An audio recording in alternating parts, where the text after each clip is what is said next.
In the history of kings, there's never been one so majestic and revered as I, King BOOKAH. These videos are satiric reviews. You don't have to agree, but don't bitch about it.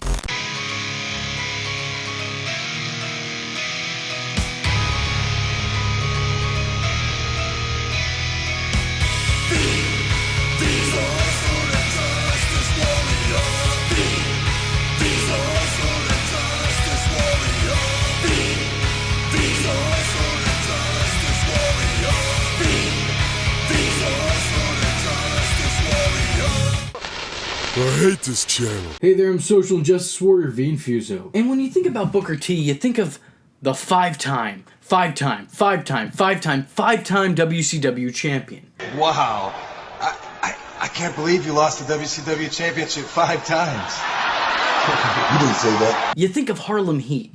Maybe you think of his pairing with Goldust. But you absolutely think of King Booker. You see, Booker T was only thought of as a main eventer in WCW toward the end of its existence. And by the time he got over to the WWF after the buyout, despite being both WCW World Heavyweight and United States Champion, he was kind of just another guy lost in all the dysfunction. He was eventually regarded as a solid mid-card act, and he even thrived in that position. I think we all have fond memories of his WrestleMania feud with Edge, where they fought over who was going to be in a Japanese shampoo commercial.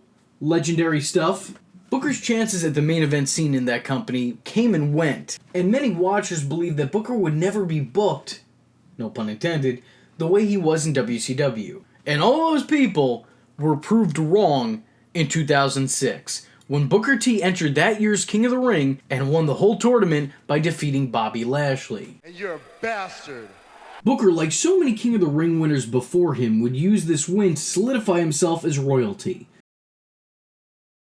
dubbing his manager and wife Queen Charmel, and himself King BOOKAH. It's spelled the same, but it's not said the same. I am King BOOKAH. King BOOKAH! King BOOKAH! King BOOKAH! King BOOKAH! King BOOKAH! King BOOKAH! BOOKAH! However, unlike many other King of the Ring winners, this win led to some longevity, and actually managed to reinvigorate Booker's career. This wasn't just an additional nickname as it had been for many kings before him.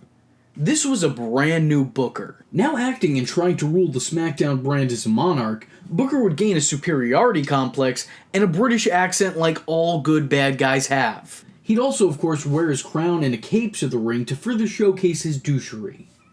Well done. He'd refer to his brand as the SmackDown Kingdom, and taken future King William Regal and Finlay as his knights, dubbing them Sir Regal and Sir Finlay. And you know something? This pairing isn't talked about nearly as much as it should be. I have a fond place in my heart for this team. Despite their knighting, Regal and Finlay would serve as little more than Booker's henchmen, doing his bidding and striking up personal vendettas with those he opposed. All of this was really just additional window dressing to the presentation that was King Booker. His most notable trait would be when he got pissed off, he'd revert back to his Harlem Heat days. Take this promo for example, which honestly may just be my second favorite Booker T promo.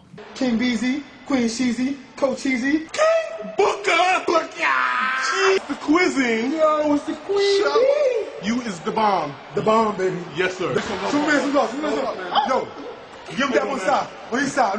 Here we go. Man. Here we go. I messed with you. I like you. I like you. Sundown. Did you understand a thing? I don't speak Ebonics. Queen, you have my wallet. No. Oh, hell no. I think I just got booked. No, hell no. You better get that black ass back in here, coach. Wasn't that great? And now you may be asking, what's your first? Come on, isn't it obvious? And after we take Lex Luger in the job, we want the gold sucker. Hulk Hogan, we coming for you. What was so interesting about this gimmick is that it came so late in Booker's career, after he was already an established star in his own right, and he could have very well rode that wave of prior success until he was ready to retire. A full repackaging such as this so late to the game was entirely unexpected, but completely welcome. During his feud with Lashley, he'd refer to him as a peasant and asked that he come to the ring to kiss the king's feet. He'd often send his royal henchmen after him as well, Booker never managed to capture the United States Championship off of Lashley, but instead passed the duty on to his right-hand man, Fit Finlay, as he set his sights on a bigger prize: SmackDown's World Heavyweight Championship. And Booker would capture his first WWE World Heavyweight Championship at that year's Great American Bash. The victory would only exacerbate his already growing ego and led to him dubbing himself the King of the World. And you better hope that Chris Jericho and Saliva don't have a copyright on that, because your ass could be going to court. Much like his King gimmick itself, the world title win was unexpected but welcome, as many felt that this was a long time coming for Booker.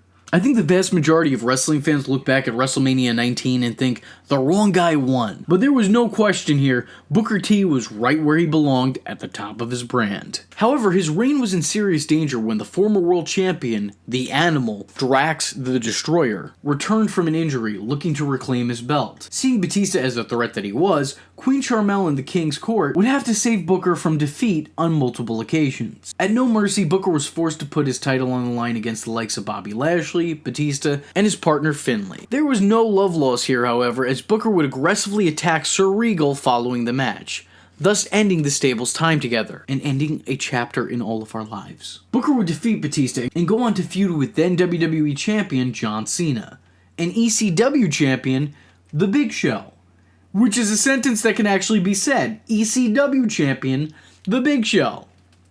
What a world we live in, with only King Booker's title being on the line. Luckily for Booker and the rest of the world, as a matter of fact, he'd retain his title thanks to Kevin Federline. Yes, that Kevin Federline. And this might be the only time someone was ever grateful to see K-Fed. His problems with Batista didn't die down, as he'd continue his pursuit of the title, finally winning it off and decrowning the King of the World. Booker would team back up with Finlay for a short time being, to battle the likes of Batista and John Cena, a feud which they lost.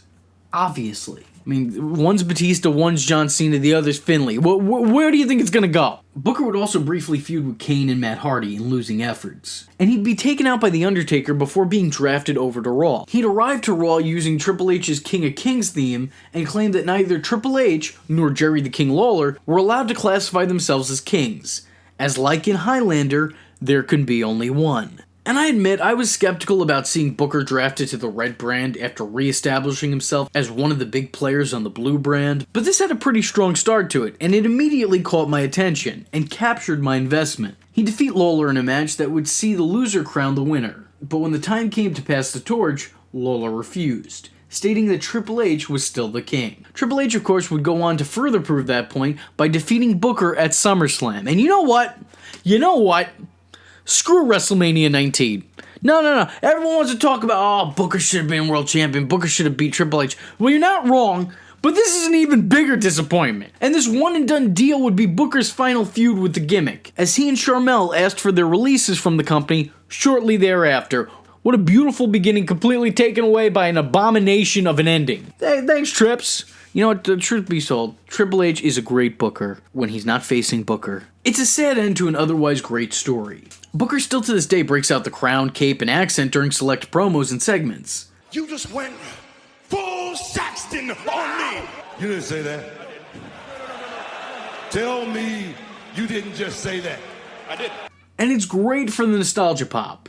But what was really interesting about this gimmick was that it only lasted from April of 2006 to October of 2007, which is pretty short-lived in the grand scheme of Booker's career, or hell, even just his time with the company. Yet this is one of the first things that will come up in a discussion about Booker T. What else can you say but... Hail to the king, baby. Well, let me tell you something, brother. You're watching the Social Injustice Warrior V Infuso's channel, dude. So if you like the words that came out of his mouth hole, and you too want to become a V-tard, don't forget to like and subscribe, and click that little bell icon to get updates and notifications. Ooh, tell him what up, Mach. Ooh, yeah. Follow the man on Twitter, yeah, because we all know it's not stalking if it's on the internet, yeah.